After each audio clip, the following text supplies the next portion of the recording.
We now see that happening. The boldness, what do you call the boldness of where they openly say they're killing us, where they openly admit the first 10 million people in Canada and the U.S. to get the nasal live flu virus, they admit it's going to mutate it and spread it. Yes. So in plain view, they admit it has cancer viruses in the major German and British news. Yep. We're shooting cancer viruses live into our nostrils. They admit the Gardasil's killing the girls and mutating. Its own inventor came out and said, don't take it. I'm sure they'll kill her or something. The point is that, what do you call that? Because I see them testing the ambient murder. They're now just killing us right out in the open and just setting the precedent to do it. And then everyone's dropping dead or dying, and it's like no big deal. That's right. In fact, they even admit from the World Health Organization that they're doing a massive campaign to train the public to accept that masses of people die all the time from strokes and heart attacks and cancers, so don't relate it to the vaccine that you're getting. This is the present propaganda blitz that's out right now. So they're training the victim to accept his own death and put it down to coincidence. It's amazing that they understand what they can do to the public, because they've lied so many times in the past. They know the formulas and the techniques, and then they know how we respond. If there's 1% of credibility in their arguments, the public will want to believe them, rather than cross the line and say, these guys are killing us.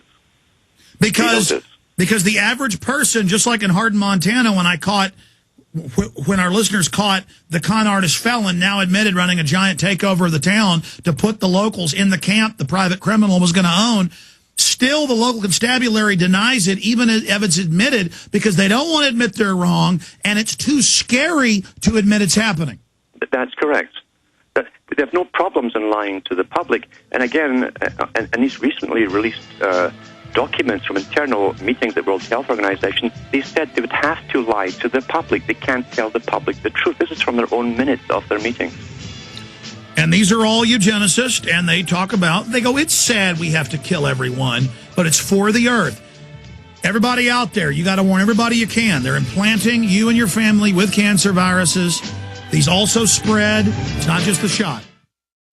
Are you concerned for the safety of your loved ones? Listen closely to this message from pepperspray.com. Every 22 seconds a violent crime is committed. America has changed, and your personal safety is your first priority. Be smart. Be safe. Trust pepper spray instead of your luck. Pepperspray.com is the only website you'll ever need for all of your non-lethal self-defense supplies. Pepperspray.com carries one of the largest assortments of pepper spray and personal safety products on the web. From big to small, we have it all. Pepper spray, mace, animal repellents, stun guns, and tasers. Pepperspray.com also carries a large assortment of products for personal, home, child, and pet safety. Enter SAFE in the coupon box, and you'll receive a special discount off of your order. So what are you waiting for? Go to pepperspray.com. That's pepperspray.com. Or call 1-800-908-9988 today.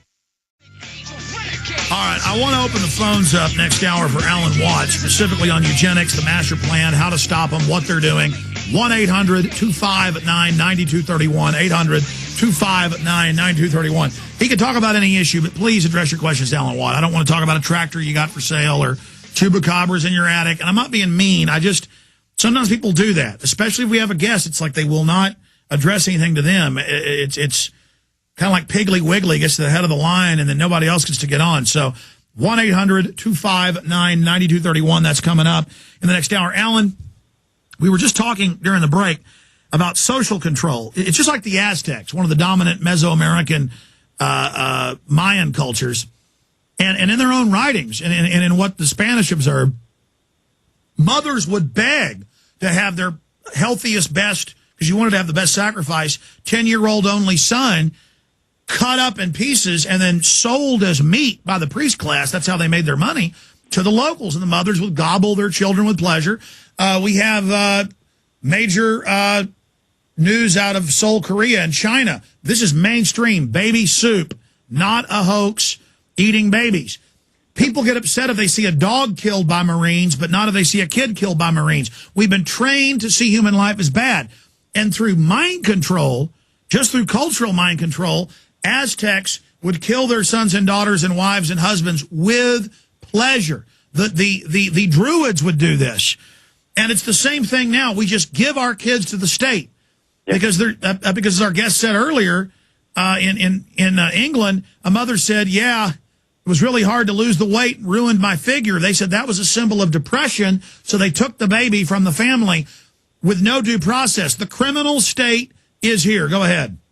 Yes, again, too, it's interesting to look at the old video.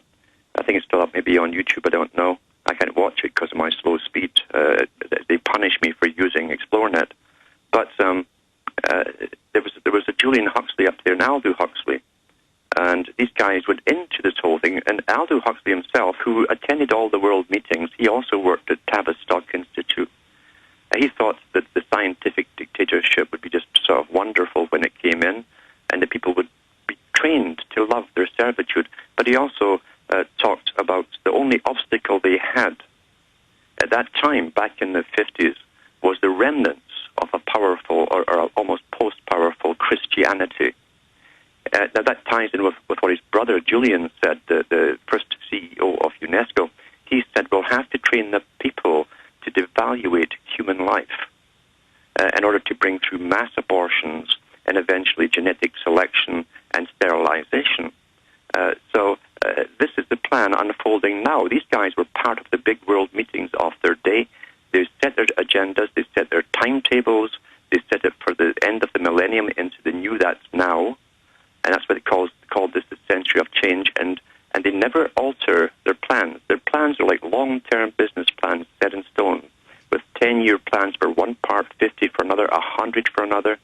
We see this same type of plan cropping up in the declassified information put out by the top think tanks for the military, going up to the year 2050 and beyond, and the kind of world that there will be then, and society that will have then. And we have, of course, the Rockefellers trotting around the world, still pushing the depopulation plan, eugenics plan, that the fittest should survive, the rest should get sterilized, and the unwanted should simply be killed off by various means. This is happening as we live, and the public don't even know it's happening because they're trained to ignore and not participate in their own destiny. Got a break, coming back. 50 minutes left in the next hour with Alan Watt. This is what's happening. And they're training us to turn our own predator instinct on our own species. That's what the police, the military, all of it is. Do you understand how dark it is? How far down the line we are? How late it is? Alan Watt, one of the main contributors, one of the stars in Fall of the Republic. It's going to be in Fall of the Republic 2 that comes out March 15th of next year, the big eugenics film. But your calls are coming up at 1-800-259-9231. At the 20 after, we'll take calls for 2 segments. Alan, we were talking again about how they train us to feed on ourselves. They domesticate us. They train us not to notice what's happening. And this whole agenda is rushing forward. Continue. Well, going into the writings again of some of the biggest players who did publish lots of their work, we find their techniques because they explained their techniques, and they were so assured of them working that can only be done because of previous experimentation on populations. And we're going back to the 30s, 40s, 50s, 60s. The Huxleys, for instance, talked about people loving their servitude, and they often used the term domestication. Domesticate the public. What they meant was, and they even said this, that the only true survivors that are fit to survive are wild animals that retain all of the survival capabilities. In order to rule all the lesser types, the inferior humans who haven't made it to the top, they'd have to domesticate them. That meant to eradicate their instincts for self-preservation, train them that experts were looking after everything that they should look after by themselves, and even to the extent where they couldn't do anything without expert advice. Well, we've had a massive campaign since about the 50s onwards, listen to the experts, all through magazines, TVs, even in news breaks or even weather breaks. You get experts coming on telling you how to dress for the rain. This is a form of domestication. It's meant to make you think that you know nothing. You're too stupid to understand. And just accept it. Accept there are better types of people above you taking care of all the big problems that you And your job is to simply play as much as you can play and enjoy yourself, and don't become involved in the big problems in life to do with politics, policies, or anything else. Just accept it. That's called domestication until you literally have no self-preservation instincts left. When that happens, you're now ready for extermination. And then they can even train you, as you say, they're training the children to volunteer for sterilization, to save the world. And, of course, this new religion of ecology is a religion. As Gorbachev said, we are creating a new religion based on a form of earth worship. But, of course, it's got its own high priests that decide who should procreate and who should not procreate. And that's not fast enough for them. They want to start killing us off even faster. But we're not reading enough in